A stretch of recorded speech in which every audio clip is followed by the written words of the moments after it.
Som. Som. Som. Bom dia a todos. Bem-vindos de volta. Espero que tenham descansado. Posso lhes prometer um dia extremamente intenso e interessante novamente. Ok? Nós temos, em primeiro lugar, eu quero agradecer aos nossos patrocinadores, sem os quais nós não poderíamos realizar esse evento. Quero agradecer à Amazon, ao Banco Mundial, à CNI, à Gelog, à GM, à Huawei, à Maersk e à Cinerlog. Quero também agradecer aos nossos investidores, quero agradecer também às associações que fazem parte da aliança. Hoje, 131 associações. Se alguma empresa aqui foi despertado o interesse em ser investidor no Procomex, depois do puxão de orelha que eu levei do meu parceiro Jackson ontem, durante o almoço, porque nós não tínhamos uma mesa para oferecer, né, ser investidor, nós montamos uma mesa lá fora. E a Márcia está lá, vocês podem procurar a Márcia, e ela pode explicar quais são as vantagens de ser investidor no Procomex, ok? Então, por favor, não deixem de fazê-lo, caso tenha dado a menor vontade. Não espere a grande vontade, já façam, ok?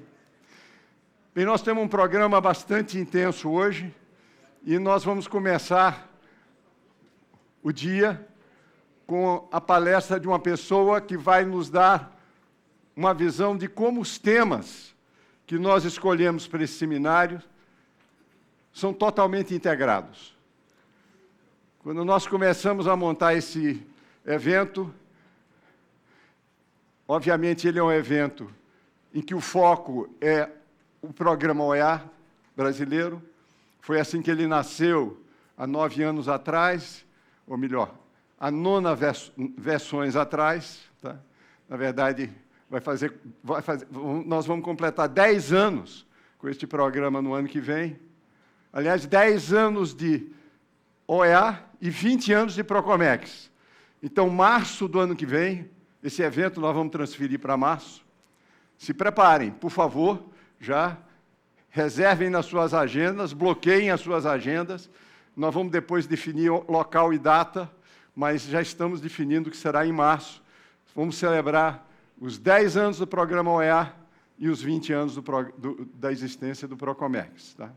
Então, quando nós começamos a montar esse programa, parecia que os assuntos eram totalmente díspares. O que a OEA tem que ver com e-commerce? Tá? Na nossa humilde opinião, tem tudo que ver. Porque os conceitos que podem viabilizar um fluxo adequado de um tipo e de outro tipo de comércio internacional são baseados nos mesmos princípios, na mesma filosofia, que é a filosofia do cumprimento. Então, nós achamos que tem tudo que ver e insistimos que estivesse no programa, e assim foi feito. Para surpresa nossa, nas últimas semanas, porque nós não começamos a planejar esse evento há poucas semanas, né, Elaine? Não é isso? Já faz algum tempinho. Mas há poucas semanas o assunto de e-commerce ficou um assunto de interesse nacional num patamar bem acima do que era anteriormente. E hoje nós vamos tratar desse assunto. Mas para integrar os temas de OEA, de e-commerce e Gestão Coordenada de Fronteiras, eu vou convidar uma das pessoas, o Lars Karlsson, que hoje em dia é da Maersk, tá? Mas que, antes de ser da Maersk, já era nosso amigo, já é conhecido preletor, e não poderíamos ter uma outra pessoa melhor para nos ajudar a entender como esses temas se integram. Então, faço, sem mais delongas, a palavra ao meu amigo Lars Karlsson. Lars.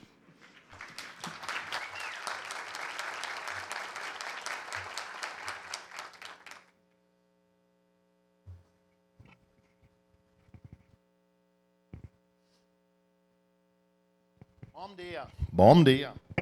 Good morning, everybody. Soon, the future is here. In fact, the future is already here. Dutch painter Vincent van Gogh never sold a painting in his lifetime. Now, his paintings are the most valuable paintings in the world. Things change. Change takes time. Bad news, we don't have time.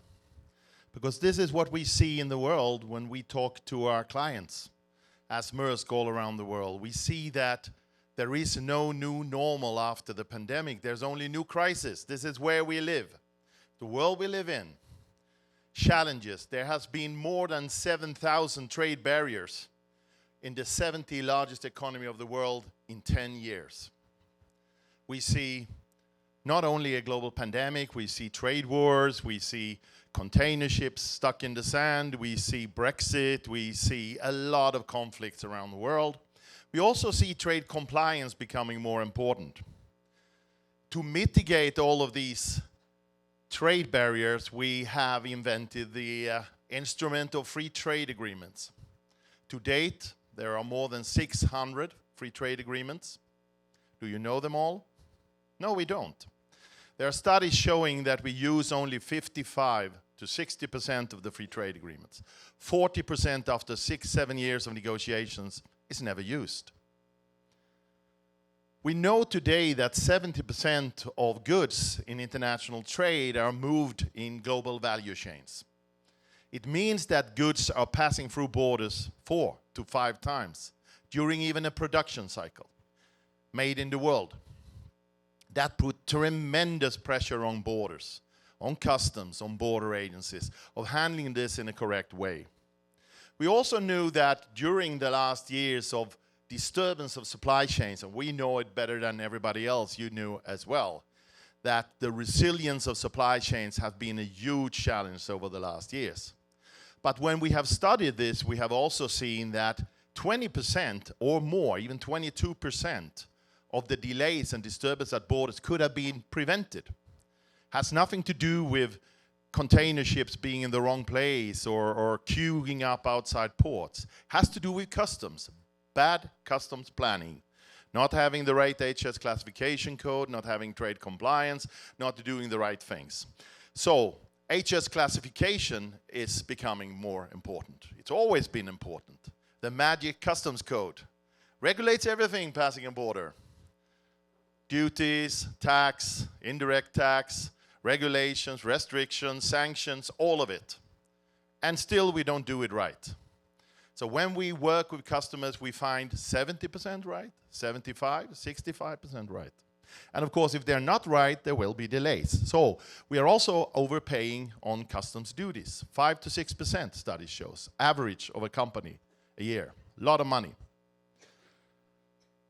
If we add the climate challenge, which we all have, we all feel, and trade will feel it more than many others. There are new regulations coming up for different type of trade compliance issues. We have forced labor legislation in the US. There are 4 new regulations coming up for European Union in the next 2 years. Same type of supply chain, due diligence, different type of forced labor regulation, and on top of that, climate regulation. All of it will be added on to compliance for trade. So we need to find a way of handling this because, again, trade is also the solution to climate change, a big part of the solution. We need global trade to grow our economies, to grow, to get the wealth we need to actually change the system because the system needs to change. So we can be sustainable in sustainable trade going forward. Now, this is what I'm going to talk about with you the next 20-25 minutes. What is going on in the world? What are we doing as Maersk? So I'm Lars Karlsson. I'm the Global Head of Trade and Customs Consulting in Maersk, KP Møller Maersk. I know many of you. Many of you know me. Not everybody might know me. So before joining Maersk 2 years ago, I was in a similar position in a company called KGH for 9 years. Was a part owner of KGH, CEO for the advisory business there. And been working here for many years in Brazil and Latin America as well under KGH, which now is a part of Maersk as an acquisition 2 years ago. So KGH is now Maersk Customs Services Europe. But I also have a long career in customs. I'm a customs guy. Next year I celebrate 40 years in customs. So in 1984 I applied for the only job I ever applied for. It was in Swedish customs as a summary, a short summer vacation type of work when I was doing my studies. And I'm still in customs. I'm still a customs guy 40 years later. So before KDH, I was the director of World Customs Organization. Before that, I was the head of Swedish Customs and worked many years in 130 plus countries around the world with different border customs questions as well. And also have an academic career. I'm a doctor of education, have a master's in international customs law and PhD in trade compliance and AO. So through that work, I'm also on the board of 4 different think tanks and research networks that work exactly with the topic I'm going to talk about today. And of course, I'm really proud to be back in Brazil. 10 years ago, next year, we started the journey of AEO Brazil. Many of the people in the room, Dr. Hajid, Nana Kikuchi, Jackson, Fabiano Diniz, Virginia Medeiros, Elaine, Russo is somewhere here, was on those first meetings when we started this journey. Sou brasileiro de coração. So I like Brazil, right? Now, 30 seconds about what Maersk is doing about all the things I talked about in the morning. Because you all know Maersk, you know the containers. We were an ocean shipper until just recently. We are not anymore. We are transforming. And we are changing. We are becoming an integrator of trade. What does that mean? So this is our new purpose, to improve life for all by integrating the world. It's about end-to-end services. That's what our clients is asking us to do. Not ship goods, not transport goods, but being able to move whatever commodity there is from a place to another all through the supply chain. So source coding, export from one place, brokerage, transport logistics, service provision, all through origin to destination. But the idea is not to do that in a closed system. That was the past. That's not the future. Future is to do it in open systems, saying we can do it, but we'll also work with any customer, any platform, any international organization, or any other partner that is a part of that supply chain. And we will connect. And we will do it together for the customer, whatever is best for the supply chain. That's the idea. But it means that we're not an ocean carrier anymore. We manage services. And we do transport goods still, but we also do it in our own airplanes, our own trucks, own trains, all terminals and warehouses all around the world. So of course, customs becomes important. If I can get the next slide. And that means that if you're going to provide support end-to-end, customs and borders becomes extremely important. So we are building our international global network for customs. Sorry. And this is where we are, the footprint right now. All the blue countries, light and dark, is where we have Maersk Customs Services. 2,300 people. The North Star, which is the star of Maersk, is where we also have our expert teams. Our compliance experts, our customs experts, border experts, SPS experts. And it's growing all the time. Why are we doing this? Well, because of this. Global Trade 2.0. The next generation of trade. What is that? Well, I was asked just a week ago to actually come up with a definition of this for an international institution. This is what I'm working on right now. A new paradigm for international trade where seamless integrated supply and value chains are supervised by safe data pipelines in an ecosystem of trust. What does that mean? It means it's digital. It's not paper anymore.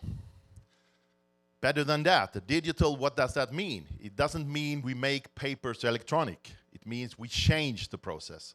We look at the data. What data exists, what are safe data, how we keep it safe, how we use and reuse it all through the supply chain in different ways on platforms. It's about trust. So we create trust, we manage trust, and in different ways we make sure we use trust all through the supply chain. I'll get back to that. And it's about standards. Not the traditional long standards we are building for 15, 20 years in international institutions and in national government bodies. That takes a long time, very difficult. But new types of standards. Agile, flexible, based on industry standards. Things that are already there, connected, elevated to a new level. Frameworks. I'll get back to that as well. And it's about industry. What is already there? What are we already doing for different types of setups of trust, of certifications, of industry standards, of tech standards, or so forth? How can that be used for international trade, for customs, for borders, for trade overall? And of course, this is the key, digitalization. So the new network for global trade 2.0, the next generation of international trade, that network is connected. It's connected through prosperity zones, and I'll define what a prosperity zone is. Nodes that can drive this network. And then it's connected by digital trade corridors. Basic pipelines of data, platforms like Fabio, my friend from Sinaloa, he's doing with his team. And others are doing as well. So these networks that are connected with data pipelines that are safe, that we use the data for, then of course that can be connected to trade superhighways. The good news with Global Trade 2.0 is that it's have no history. It's a new network. International trade before was not inclusive. It was some countries trading with each other on safe trade ways and structures that had been there forever. That many countries wanted to maintain that way. The new version is that anybody can join. And in fact, everybody has to join. Because if countries want to be part of the network of global value chains in the future, you have to be a part of the network. Again, good news is you can. And there are ways of doing this. So what about commerce and e-commerce? It's always there, always talked about. For many years we talked about it. We talk about it, even in my presentation now I'm talking about it. But it's time to leave it. It's not about e-commerce anymore. E-commerce is gone. We go to F-commerce, future commerce, which is commerce. There's no difference. It's the same thing, it's the same process. There's a little bit of new players and new stakeholders in the supply chain, but it's the same thing. Why would we do it differently? What we need to do is changing the entire paradigm for trade, which will also take care of what we used to define as e-commerce. Give you an example on that. So we say, oh, B2C is more difficult because it's consumer. I'll give you a secret. All trade goes to consumer. If it doesn't, it's not done. It's just done in a little bit of a different way. There are other players involved. Let's include the new players and use the new model to elevate, to also again make sure we have supply chains, we have value chains where this goods is going, which is also safe and secure, that is trust. Digital and platform, which by the way, what we use to define as e-commerce is better on than the traditional trade. So, if we don't change, this is what will happen. So Dutch customs, Netherlands customs, the big port into Europe, would have to do 1.3 billion customs declarations this year. They can't. It's impossible. Can't do it the old way. We need to do it a new way. So what we do instead is AEO for SMEs, AEO for small parcels. We look at parcelization of trade and then get that into containerization of parcels. And again, look with trusted traders, different type of companies, new players in the stakeholders in the supply chain, the same way we have done with the traditional trade. Just tweak it, develop it, evolve. How can we accelerate this? We can. Agile standardization. Let's, instead of looking at building 100 pages of documents with detailed standards and harmonization about how things can be done, every country is doing the same. Let's see instead of what data do we need? How do we protect it? How do we use it? If you can give me, as Seita Federal, the right data, the right time, early as possible, I can do my job. Doesn't matter if I get that data from what systems you're using. If it's that software or that software, it doesn't matter. I just need the data. So this is the agile type of framework standardization. We are working with a number of governments around the world, including the United Kingdom, to see, can we, instead of going downwards in detailed standardization, go upwards? Agree on some principles. How do we handle the data? What data is important data? How do we get it? How do we keep it? How do we maintain it? How do we use it? We need trust-based systems and partnerships, much more trust. How do we get trust? I'll get back to that. But it needs to be partnerships and cooperation. Private sector industry needs to take responsibility. When we do that together, government needs to acknowledge that. There need to be benefit for those who take responsibility. And we need to work together to improve the system. And we need killer applications. Like always, in every change, we need those things that move the needle. That is not digitalizing a paper. Maybe removing the paper. And I'll give you an example on that. Maybe it's not getting more customs declarations and 1.3 billion customs declarations to process in the Brazilian system, right? So Syscomex. Maybe something else. Or through single trade windows, right? So I'll get back to that.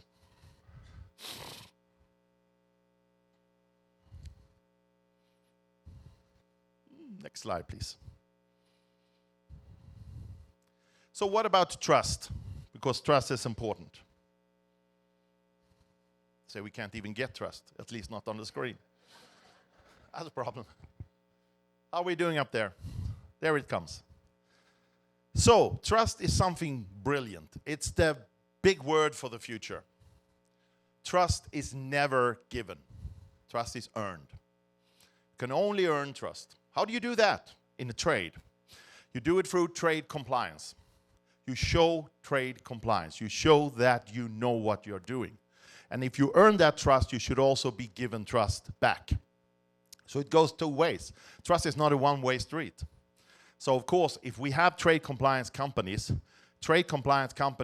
use international standards like authorized economic operator systems, programs, that actually have a qualification process, as you all know, because we are here, right?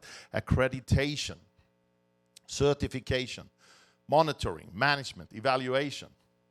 Then you have proven trust after 2 years. Then, of course, you should be given trust. You shouldn't have the same process through borders as everybody else. It should be a simplified border. Because you have self-assessment, you have self-evaluation, you have a number of systems in place that is auditable. So trust is earned. When it's earned, it needs to be rewarded. So I have this discussion with many customs administration and all colleagues all around the world who says, why are you not giving more benefits?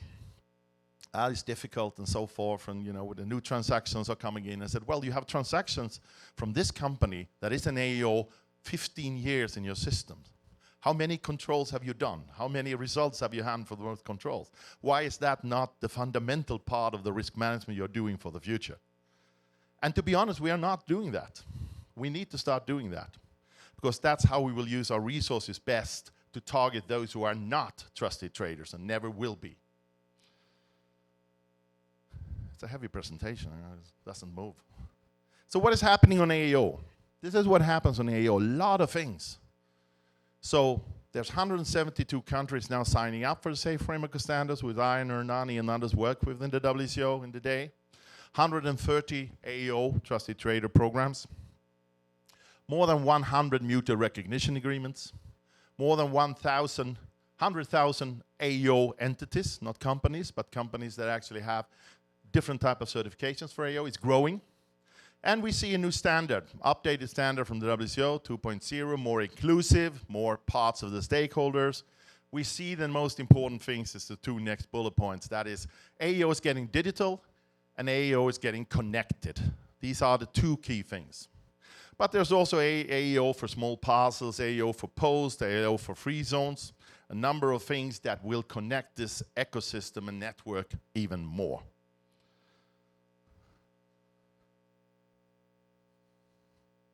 Oops. So what are these prosperity zones that will be an important driver or engine of the network and the ecosystem of trust? Well, we all know free ports and free zones. I'm a customs guy. I hated free zones and free ports. Sorry.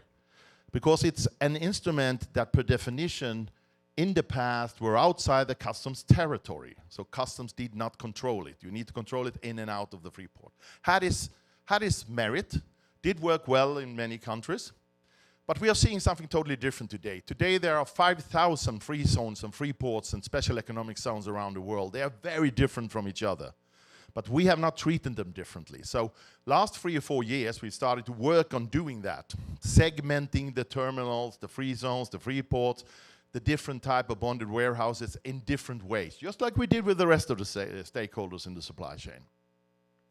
So we are looking at maybe 500, 600, 700 today that could meet standards of being an authorized economic operator. How could they do that? Well, they've never been excluded, but one of the, as you know, criteria for AO is having a trade compliance record. And if you are not having a trade compliance record, then you cannot become an AO. So how do a free port do that is outside the customs system? Well, they create a compliance record. So we have worked with World Free Zone Organization that organizes the 1,100 most advanced free ports around the world. And we have built a system called Safe Zone, which is a pre-AO program, an AO program for free ports. So voluntarily, free ports can apply for it, go through a process of accreditation, show that they are fully digital, that they have a code of conduct, the one from OECD, meeting requirements and a number of criteria. They monitor and manage this, and they make sure it's fully transparent for customs and other agencies. That's a totally different type of zone than the one we saw before. And it's not driven by tax incentives, which the traditional free ports were. It's driven by trade facilitation and simplifications. So this is where you can have more trade facilitation because it's more controlled than the area around. Not less, more. And it becomes a driver of the economy because you can test things there you might not be able to test in all of your country directly. And that is attractive to companies that also have a high standard, that doesn't want to be mixed up with those who have the low standards. Which means again that AO companies, big companies invest in these type of zones. And the second thing that happened with those zones, safe zones and clean zones from OECD, is that you start building a kind of an ecosystem around it. So it's also about education, it's about labor, it's about social engineering, it's about training, it's about innovation and a lot of other things. And it becomes a prosperity zone where you attract the best. And you can do that also for a specific area. So it doesn't have to be a full country. So it's a really good driver for emerging economies, for the countries that actually is moving, middle income countries moving upwards, because you can test things here first. What we then do is connecting these free ports, these prosperity zones, with digital trade corridors, as I talked about before. So the data from this free port goes to another free port. And by that, you can have full transparency from customs all through, so you know what is going on. Track and trace. Now, even UPU, Universal Postal Union, has now a big program called Postal Prosperity Zones based on this principle and this model. So they will do fulfillment centers for post in many countries. We're already testing 2 countries. Again, with the postal special regime, and it goes into a postal prosperity zone, and then is handled there from a customs perspective, and then moved last mile with the postal system. Very interesting for small parcels, for different type of courier traffic, and for post. You can connect this then and use it as a driver of the economy. Very interesting for all countries in Latin America, where there have been traditional free ports in many countries. Second example, and I'm getting closer to the end now, John, is the ecosystem of trust. So how do we connect and build these digital trade corridors, the global trade 2.0? Is that for the future? No, it's already happening. So 1 year ago, 2 years ago actually, we presented a new report for UK government. We were asked to do that, so we were winning a tender for that, and that led to the UK Border Strategy 2025. The new border of UK after leaving by Brexit leaving European Union. But before they started building their new single trade window, their new processes for border, the coordinated border process model, coordination model, they actually said, let's see what industry is doing first. So they actually went out to industry and said, what systems do you have that fits this strategy? That we don't have to reinvent the wheel one more time and give you new directions on how to do these things. So there were 60 consortia that handed in proposals of projects to do it differently. How can the border work? Not commercially, nobody paid for this. 6 projects consortia was chosen. We are in 2 of them. One for Dover-Calais with a digital trade corridor for the ferry traffic between then European Union and UK. And the other one, which I'm going to tell a couple of words about, is a trusted trade lane through Felixstowe, the biggest container port of UK. So what we do there as Maersk is 3 of our customers, 2 are SBS customers, are actually providing through us all the data that's available from source. So we take all the supply chain data voluntarily, we send it over to all UK government agencies, customs, agriculture, border force, all of them. They have it on displays online, can see it all the time, and can use that for risk management. Data they never had before. Not customs declaration data, real commercial data. Second thing we do is using the AEO CAM tool I'm going to talk about and you already heard about. So we are using the AEO CAM. These are all AEO companies, an AEO exporter, AEO broker, AEO transporter, AEO logistics firm, all through the chain. And we have vetted all of them, and they have access to their self-assessment, the controls online, on displays, on their desks all the time for all that goes in container ships of Maersk to Felixstowe Port for these 3 clients. And the third thing we do is doing track and trace on every container. Because we have a system called Captain Peter, other container shippers has as well, that is measuring 5 things, 24/7, all around, all through the supply chain. We measure if somebody opened the door of the container, we measure the temperature, if there's been movement, and 2 other things. And all that data is available. We basically just provide it for customers today, customers who wants it or needs it. Now we provide it to government voluntarily with these clients. They have it all the time, so it's a fundamental part of what they do for risk management. They get an early warning if something has happened with a container. Otherwise, it's the same way it was when it was inspected by a veterinarian in Australia, where the meat comes from. So, of course, what happens is that we have redesigned the process through Felixstowe Port. It basically passes through a green channel, all the way through to the AEO importer somewhere in UK. And then, of course, there can still be inspections in those control program. There can be self-inspections. They check it at the premises. They check it somewhere else, but not in the port. It's fully controllable. We are evaluating right now. We've done it together with these other 5 consortium. There are 40 companies totally involved in our consortium here. We've done it for free, just to prove a case of a different type of trusted trade lane in the future. And this is under evaluation now. There will be a report in a month from government. So, of course, AEO is important to us. This is our offering in AEO and Maersk. We do every part of AEO. We've done a number of countries around the world. I mentioned it before, 50 AEO programs plus. Government, more than 1,000 companies. Certification, monitoring, management of them. Utilization of using the benefits in different geographies. As I mentioned yesterday, there are more than 50 benefits that are given in different programs that is not given in any country in Latin America yet. So there are things to be done. More than 25 MRAs, but the most important thing is the AEO CAM digital tool that used to be called in an earlier version AEO 360. Some of you might have been in contact with that. We are using it ourselves everywhere. Our customers are starting to use it. There's a software or a software as a service solution for government, for customs administrations, as we mentioned yesterday. There are 3 countries of the MRA and MOU here that's going to test it out now, Paraguay and 2 other countries as well, Chile and Costa Rica. And then we will evaluate to see if it can be used. But there's also a private sector version. So the private sector version is a software as a service. You use it online. And again, you can, in different ways, not only do the application and full certification process for those who are new to AEO, but you can actually have your own AEO certification. You can manage, monitor, evaluate all the time, online, fully paperless, and put in your own trade compliance controls. All facilities or warehouses or wherever you need to do, it's all documented with the controls that are made, could be aggregated from one place to another, to national level, to regional level, and global level. Full transparency with dashboards that you can follow all the way through. And when you get an audit, you actually print a report. So please go out and see my colleagues outside if you want to have a demonstration. They're out there. Some of them are in here. And then in the post they can do a demonstration of the system and tool for you. So in summary, Where are we going and where are we doing? What are we doing now? And there's many companies in this room that is a part of developing this. My colleague Igor is here somewhere. Is going to do a presentation after me. Amazon is a leader here. Have been driving this. They're already doing a lot of these things, and we're happy to work with them. And many of you as well here. And we want new partners to do this. So what is the summary I would recommend government to do right now?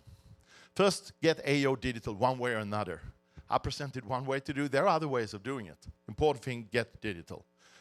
Get away from the papers. That is what is blocking, hindering, slowing down the cooperation we had on stage yesterday, which, by the way, is an excellent cooperation, a foundation, a platform. 11 countries in Latin America doing the same thing. Get the AO connectivity working. Connectivity in this case is country to country, MRAs. It is within coordinated border management, agency to agency. Difficult sometimes from a legislation point of view, exchange data, do the things. But it's also private sector to government, government to private sector, and private sector to private sector. Connecting our AO certificates, country to country, facility to facility. And of course, use AO for smart borders. The coordinated border management is much easier if AO as an international standard is already there. For private sector, get digital. No other way of going. As soon as possible, get your digital tools. Get trusted if you're not. Become AO. AO is the passport for goods. Digital passport for goods in the future. You need to have it. All these regulations in the European Union I talked about, 10 new coming along, will be very heavy documenting-wise. It's like a system very similar in many ways to rules of origin for preferences, but you will have to have it for 6, 7, 8 other areas as well. Document it, keep it for 5 years, keeping track of it. Get digital, make sure you're trusted, and AEO will have a different process, an easier process with this. And of course, get ready, get compatible to Global Trade 2.0. Treat your customs data like gold in the bank, because it is currency, it's your data. You need to be on top of it and own it, use it, and reuse it. So AEO is the license to play. And of course, can we do this? Well, Robert Kennedy said, some people say things as they are and say, why? I dream of things that never were and say, why not? That put a man on the moon. We can definitely do this. And of course, as I always say, nothing is impossible. So let's get back here 1 year from now when the AO program of Brazil celebrates 10 years and the AO conference here celebrates 10 years. And again, thank you to Procomex and Zeta Federal for having these 10 years. Procomex will be 20 years next year, Jan, right? And what we will do, it will be on this stage, I will be here as well, and we will be talking together and we'll say, yes, we are digital and we are connected. Thank you very much. Thank you, Lars. Thank you, thank you, thank you. Appreciate it, my friend. Em seguida, nós vamos ter a palestra sobre como uma empresa de varejo online se prepara para a OEA, a relevância do estudo de viabilidade do Programa Brasileiro de OEA, as experiências no estudo de viabilidade e importância da adoção de boas práticas operacionais. E quem vai proferir essa palestra para nós é Igor Katz, que é o gerente sênior de conformidade e comércio da Amazon, que tem sido citado como exemplo várias vezes por diversas pessoas. Então, por favor, Igor.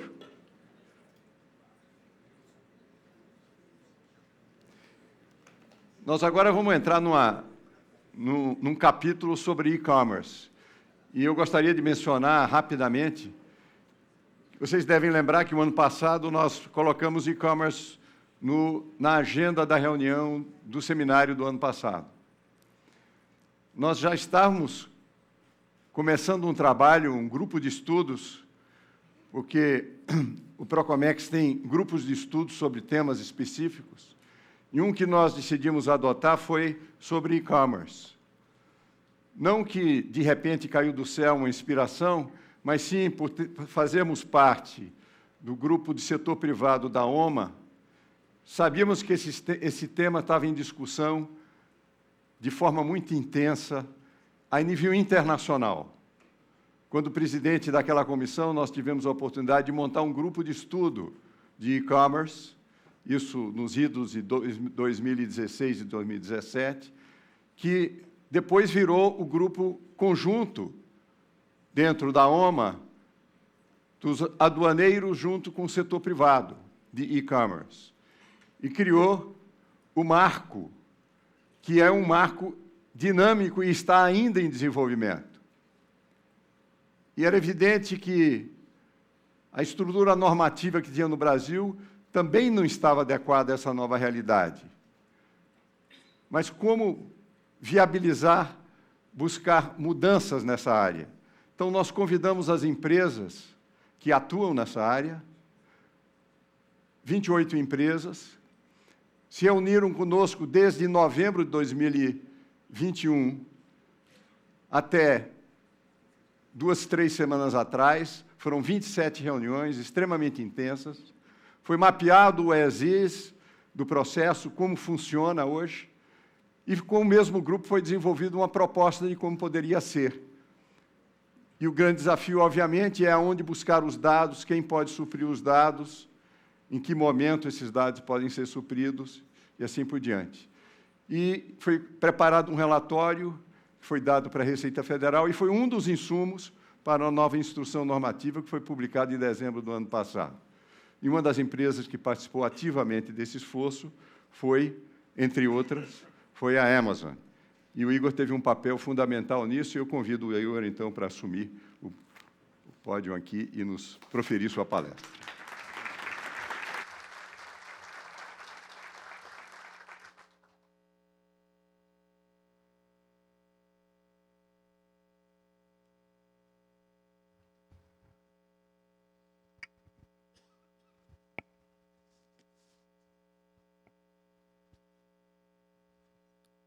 Estou honrado de estar aqui hoje, em um dos maiores eventos de comércio exterior do mundo. Coisas grandes começam pequenas. Eu quero inspirar vocês a fazerem um estudo de viabilidade do OEA. Mas antes disso, eu vou contar uma história. Como surgiu o nome da empresa e como ela chegou no Brasil.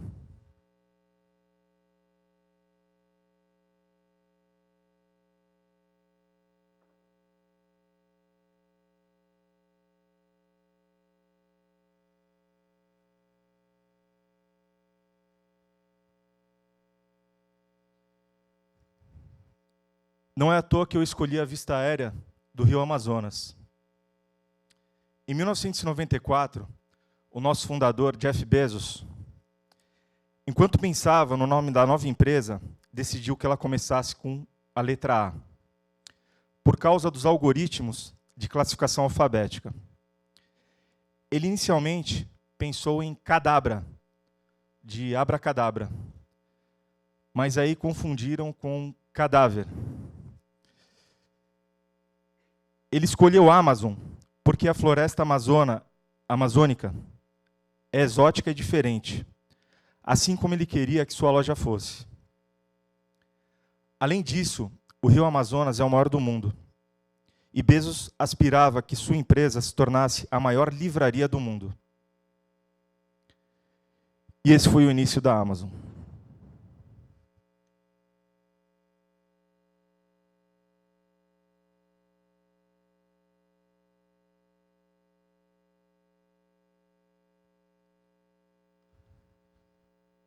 A Amazon chegou no Brasil em 2012, inicialmente com a venda de livros, exatamente o mesmo início da empresa em 1994.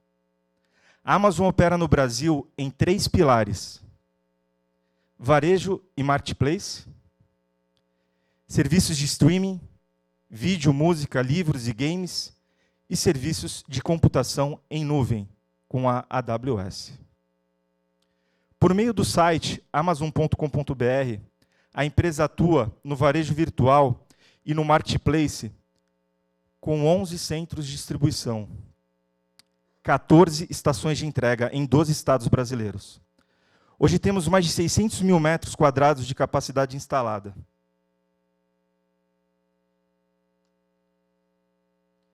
A Amazon atua em 22 países com sites no mundo. Enviamos produtos para clientes de mais de 200 países. São mais de 1 milhão de Amazônias que é como chamamos os colaboradores aqui na Amazon. 59% das unidades vendidas são de vendedores parceiros. Essas operações geram mais de 10 mil empregos pelo país. Isso sem contar os empregos gerados pelos nossos comerciantes parceiros e transportadores. Todos os dias, nós contratamos mais de 500 pacotes. Em dias de pico, chega a 1 milhão. Nós entregamos em todos os municípios brasileiros e cumprimos o prazo de 2 dias em 1.200 municípios. Nos últimos anos, nós treinamos 130 mil empresas em vendas pela internet. Boa parte delas em parceria com o Sebrae. 99% dos nossos vendedores são pequenas e médias empresas, que por meio da Amazon Brasil atendem consumidores e consumidoras de todo o país. A Amazon atua no comércio exterior com Global Selling e Out of Country. Com o nosso programa de Global Selling, também abrimos fronteiras do comércio internacional para empresas brasileiras que querem vender seus produtos em outros países. Ao longo dos anos, trabalhamos com a Apex Brasil para treinar vendedores sobre internacionalização dos seus negócios. O nosso programa Out of Country Amazon segue os parâmetros da legislação brasileira, com padrões de compliance de compras internacionais. Com o crescimento da empresa, também vem a complexidade das operações. Hoje a Amazon oferece 100 milhões de produtos em 30 categorias diferentes. E buscando alternativas de gerenciamento eficaz dessa complexidade, que gostaria de compartilhar com os participantes desse grande evento a nossa experiência no processo de certificação OEA. Vou passar um vídeo de só 30 segundos do Amazon Prime e já iniciamos.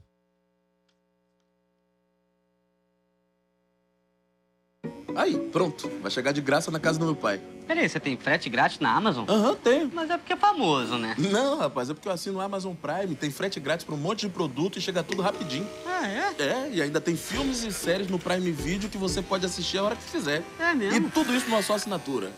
Não acredito. Que a Amazon Prime tem tudo isso? É isso. Nossa, ficou ótimo. Ficou, né? Pode acreditar, frete grátis, filmes, séries.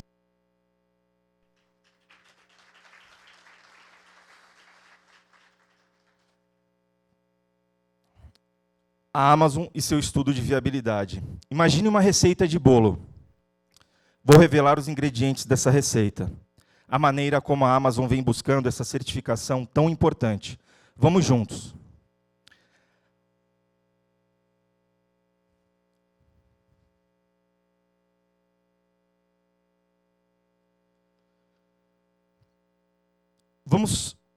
Vamos ver 3 coisas.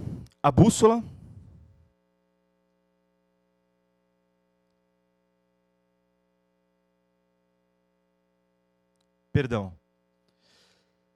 a bússola, eu trouxe até uma aqui de verdade. E dicas e lições. Assim como a bússola direciona você em sua viagem, ela vai tornar viável o projeto OEA. Qual é a primeira direção que a bússola vai nortear? A primeira direção é socializar a ideia do OEA com a sua liderança.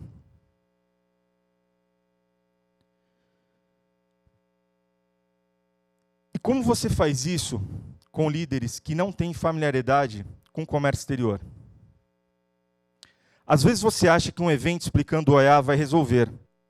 Você vai sair da reunião achando que eles entenderam, mas talvez não. O desafio maior é demonstrar o impacto do OEA no seu negócio e no seu cliente.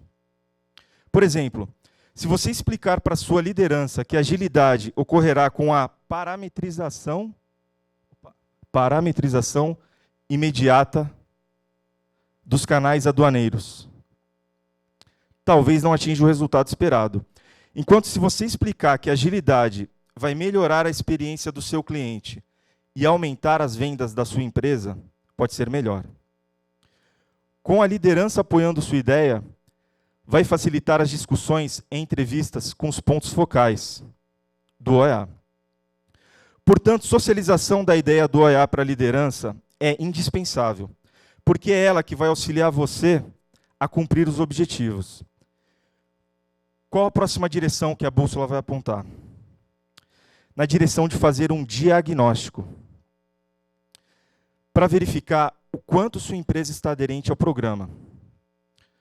Por isso é recomendável fazer um raio-x do seu negócio. O diagnóstico vai mostrar quais as modificações e recursos são necessários para você se certificar. Portanto, o objetivo é obter dados de qualidade da sua empresa para seguir na melhor direção. Então, olha a bússola. Agora ela vai apontar em 3 direções que você vai percorrer. A primeira é: entenda o objetivo para atender o programa. Muitas pessoas vão direto no QA, questionário de autoavaliação. Mas antes disso, é importante entender os objetivos e requisitos.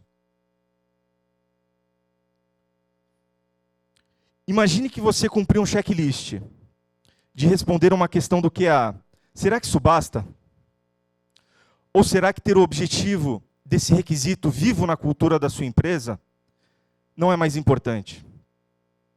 O objetivo descreve o resultado que você espera alcançar.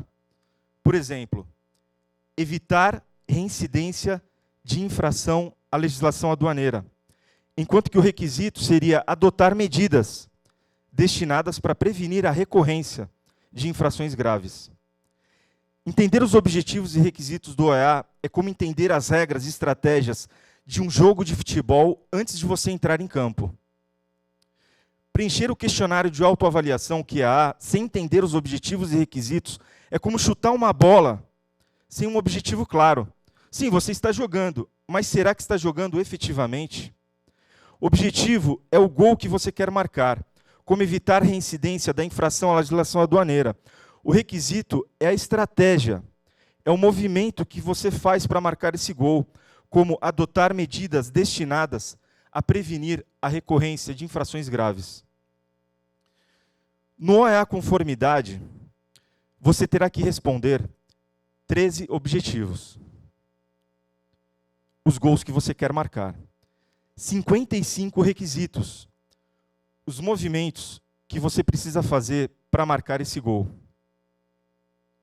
E responder 83 perguntas do QA. Como jogar esse jogo. Entender bem os objetivos e requisitos é fundamental para jogar efetivamente e marcar gols. Resumindo, assim como em um jogo de futebol, o entendimento dos objetivos, os gols e requisitos, estratégias, é fundamental para você jogar bem no programa OEA.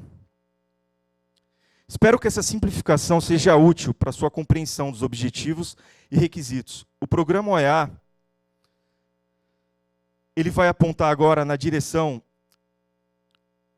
segunda direção, a aderência da sua empresa ao programa. O que é isso exatamente? É a avaliação interna que vai determinar o nível de aderência da sua empresa, como ela está hoje em relação ao como você quer que ela fique para se tornar viável para o programa OEA. Você pode realizar uma análise cuidadosa para identificar 3 coisas. O que a empresa já cumpre, o que a empresa não cumpre e o que a empresa pode melhorar. As áreas. Com esta avaliação, você terá uma visão clara da sua empresa, do que ela precisa direcionar esforços. Como você organiza a sua empresa para chegar lá? Essa vai ser a terceira direção.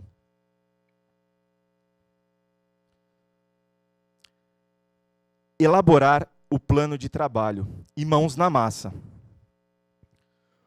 O seu plano de trabalho vai distinguir 3 blocos. O que é obrigatório por lei, o que é requerido pelo OEA e o que é uma melhoria do programa. Uma recomendação.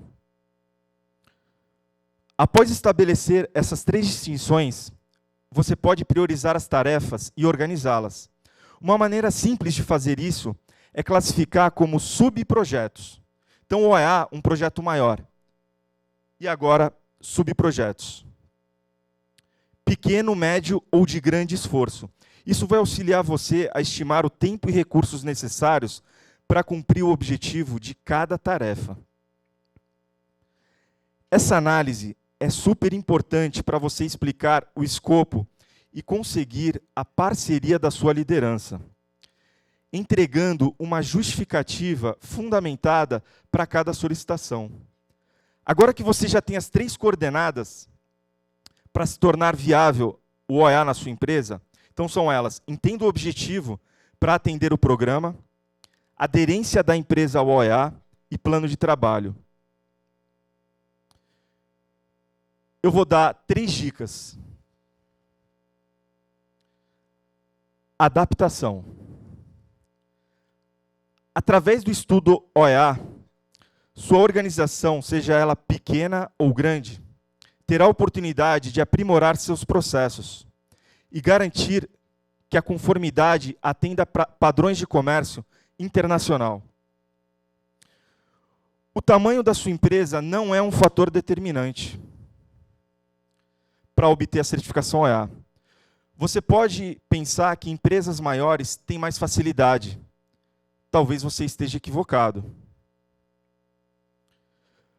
Pode ser que uma empresa global seja como um elefante, enfrentando dificuldades ao lidar com barreiras. Às vezes, adaptar padrões globais de conformidade pode ser um desafio.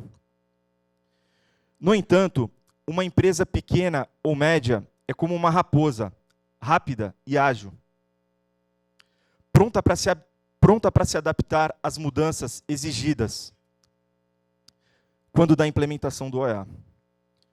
Ao você escolher buscar a certificação OEA, esteja ciente que é um compromisso de longo prazo e melhoria contínua e conformidade.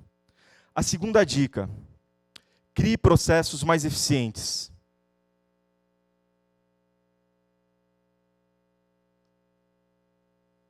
A tecnologia é sua aliada para conseguir conformidade, evitar falhas. Inteligência artificial e automação são ferramentas valiosas, diminuem erros humanos e aumentam a precisão. Não importa o tamanho da sua empresa, automatizar é sinônimo de conformidade e segurança. Use a tecnologia a favor de sua empresa. Ao se deparar com uma atividade repetitiva, vale a pena você pensar e ver se você consegue tornar essa atividade automática. Hoje existem ferramentas, muitas delas gratuitas ou de baixo custo. Por exemplo, macros no Excel ou ferramentas de inteligência artificial. Elas diminuem risco e aumentam a conformidade, sem necessariamente envolver muito investimento. Por exemplo, um grande desafio das empresas de varejo online é trabalhar o catálogo de centenas de milhões de produtos, que abrange quase toda a TEC, a tarifa externa comum. O estudo do OEA é como abrir uma janela para a eficiência. É a chance para olhar para os seus processos, mesmo os mais complicados, e simplificá-los. Tarefas difíceis podem se tornar fáceis, mais leves. É sua oportunidade de fazer mais com menos, ganhando produtividade. Afinal, processos eficientes são o motor de uma empresa para o sucesso. E a terceira dica é monitoramento. Monitoramento constante.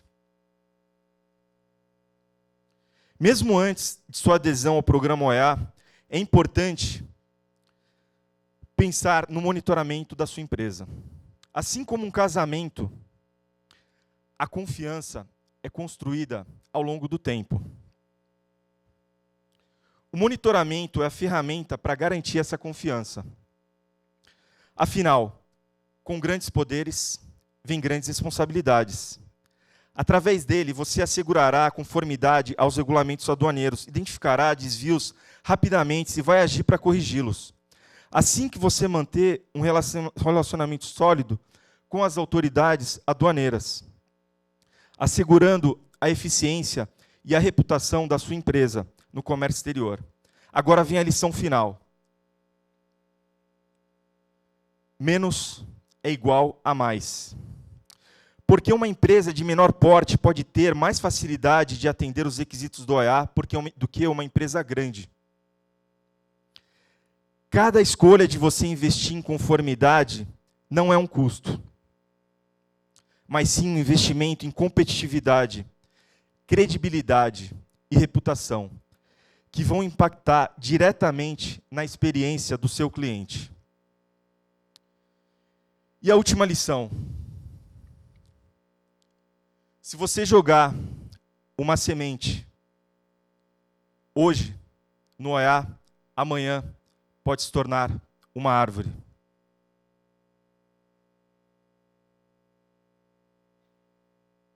Muito obrigado.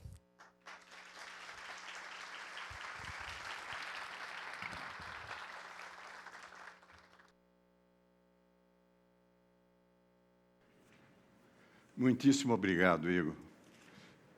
Muito bom.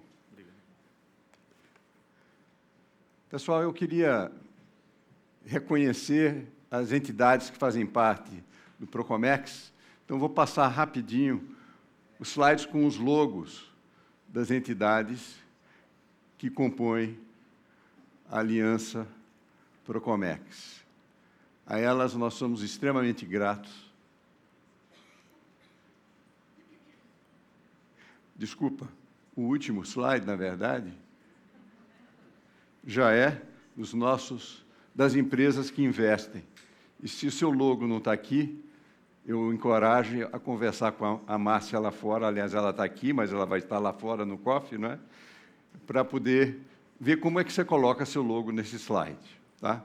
Nós vamos fazer um coffee break agora. Hoje, nosso programa ele começou mais cedo e ele vai se adiantando o dia todo. Então, eu vou pedir para vocês estarem de volta em 15 minutos. Quando ouvir o sininho tocar lá fora, por favor, voltem para a sala, por favor. Muito obrigado, um bom coffee break. Luz das acácias, você é mãe do sol, a sua coisa é toda tão séria.